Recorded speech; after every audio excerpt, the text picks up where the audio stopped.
Dikatakan oleh Nabi, celaka dan celaka orang yang memasuki bulan Ramadan akan tetapi belum diampuni oleh Allah Subhanahu wa taala. Karena bulan Ramadan adalah bulan pengampunan. Bulan pengampunan dari Allah, bulan kemudahan, bulan dimudahkan untuk melakukan ibadah. Maka mari agar kita semakin semangat di bulan Ramadan, kita akan jelentrehkan tentang keutamaan di bulan Ramadan. Yang pertama adalah bulan Ramadan ini Allah Subhanahu wa taala menutup pintu neraka dan buka pintu surga, dan juga Allah membelenggu syaitan. Maknanya membuka pintu surga itu artinya apa? Bagi hamba-hamba Allah yang memang dia adalah ahli surga, akan tampak di bulan Ramadan sibuknya mereka untuk menuju tempat tinggal mereka nanti di akhirat. Dibukanya pintu surga maknanya ahli surga akan terlihat di bulan Ramadan, sehingga akan semakin tampak ibadahnya, semakin banyak ibadahnya, banyak berderma, silaturahim, itu di bulan Ramadan. Dan ditutup pintu neraka bagi orang-orang yang memang ahli surga, susah melakukan kemungkaran di bulan Ramadan. Tapi naudzubillah, barang siapapun yang ternyata setelah masuk bulan Ramadan kok tambah maksiat, maka ketahuilah, hati-hati, jangan-jangan dia adalah memang ahli neraka. Dibuka pintu surga, tidak rindu untuk masuki pintu surga. Diriwayatkan dari Sayyidina Anas bin Malik satu hadis, anna Nabiya sallallahu alaihi wasallam, bahwa Nabi Muhammad sallallahu alaihi wasallam qala, bersabda, hadza syahru Ramadan, ini adalah bulan Ramadan, ja'akum, telah datang kepadamu. Nabi sebelum masuk di bulan Ramadan selalu menghimbau sahabatnya dengan himbauan yang khusus. Diingatkan kalau ini bulan Ramadan akan tiba, bulan Ramadan tiba, bulan Ramadan tiba, bulan Ramadan akan tiba, agar benar-benar para sahabat Nabi itu sadar, kemudian setelah itu benar-benar memuliakan bulan Ramadan dan menghidupkan bulan Ramadan dengan beribadah.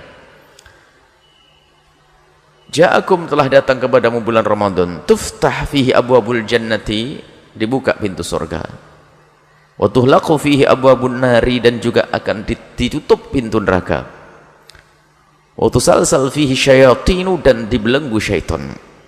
Qadiyat mengatakan, seorang imam besar, Qadiyat mengatakan bahwasanya dibelenggunya syaitan, sebagian ulama mengatakan memang dibelenggu secara sesungguhnya.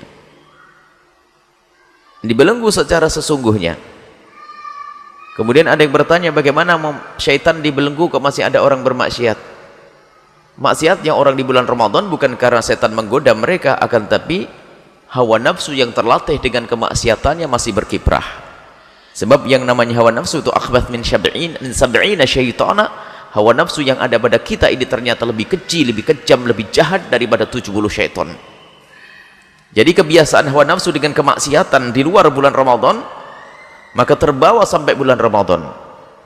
Maka perlu sekali kalau kita ini selalu memerangi hawa nafsu kita. Yang terbiasa memerangi hawa nafsunya, maka jiwanya akan masuk bulan Ramadan dengan penuh ketenangan. Jiwa yang mutmainnah, jiwa yang tenang beribadah, tidak berontak untuk melakukan kemaksiatan. Dan maksiatnya seorang hamba di bulan Ramadan bukan karena ulahnya syaitan, tapi karena ulah hawa nafsunya yang sudah terbiasa dengan kehinaan. Sebagian ulama mengatakan bahwa dibelenggunya syaitan ini adalah bukan sesungguhnya, hanya majas. Artinya dibelenggunya syaitan itu artinya apa? Kemaksiatan itu susah dilakukan di bulan Ramadan karena apa? Oleh Allah telah ditampakkan syiar-syiar kebaikan di mana-mana. Orang berpuasa, orang melakukan sholat tarawih. Bahkan kalimat Ramadan, Ramadan, Ramadan sering kita dengar dari lidah hamba-hamba Allah dimanapun mereka berada. Artinya siapapun sangat mudah mendapatkan peringatan kalau ini adalah bulan Ramadan. Bahkan kalau seandainya kita melihat di tempat-tempat yang katanya hiburan pun, masih kadang masih ditampakkan oleh Allah peringatan tentang Ramadan. Ada diingatkan oleh Allah, mau tidak mau diingatkan tentang Ramadan. Makanya sungguh ahli nerakalah yang tidak mengambil peringatan, mengambil pelajaran dari apa yang disaksikan dari hal-hal yang oleh Allah tampakkan di bulan Ramadan. Jadi maknanya seperti itu. Sebagian memaknai bahwasanya dibelenggu secara sesungguhnya. Ini adalah bulan Ramadan. Maka dari itu kita harus tengok diri kita ini. Kalau sudah setan dibelenggu seperti itu, lah kok kita masih saja bermaksiat, ketahuilah itu adalah karena kebiasaan hawa nafsu kita. Yang kita belum biasa untuk mengekang hawa nafsu, dan bulan Ramadan adalah bulan untuk kita memerangi hawa nafsu kita. Nafsu yang selalu ammarah bisu, seperti yang difirmankan oleh Allah, inna nafsa la ammaratu bisu. Hawa nafsu akan selalu mengajak kepada kehinaan, mengajak kepada kejelekan, sampai harus kita perangi dan harus kita lawan hawa nafsu ini sampai nanti menjadi nafsu yang kita harus lawamah, selalu mencela hawa nafsu kita. Kalau kita sudah sering memerangi hawa nafsu kita, maka hawa nafsu kita ini akan menjadi nafsu yang mutmainnah, tenang, diajak beribadah, tidak memberontak, tidak berontak untuk melakukan kemaksiatan, sampai nanti menjadi nafsu yang radiyah, disebutkan dalam Al-Quran, radiyah, mardiyah, yang rela dengan pemberian Allah, yang rela dengan ketentuan dari Allah subhanahu wa ta'ala, mardiyah, dan diridhoi oleh Allah subhanahu wa ta'ala. Itulah yang dikatakan fadkhuli jannati, masuklah kepada surga Allah subhanahu wa ta'ala. Itu adalah hawa nafsu. Jadi saat ini sebelum masuk bulan Ramadan, hendaknya kita harus koreksi tentang hawa nafsu kita ini. Sudahkah kita membiasakan untuk memerangi hawa nafsu? Nafsu ini bukan urusan syahwat seks saja, bukan. Mulai dari yang namanya pandangan, mulai dari yang mana pendengaran, lidah. Sebab menggunjing pun kadang muncul di bulan Ramadan karena terbiasa di luar Ramadan dia biasa menggunjing.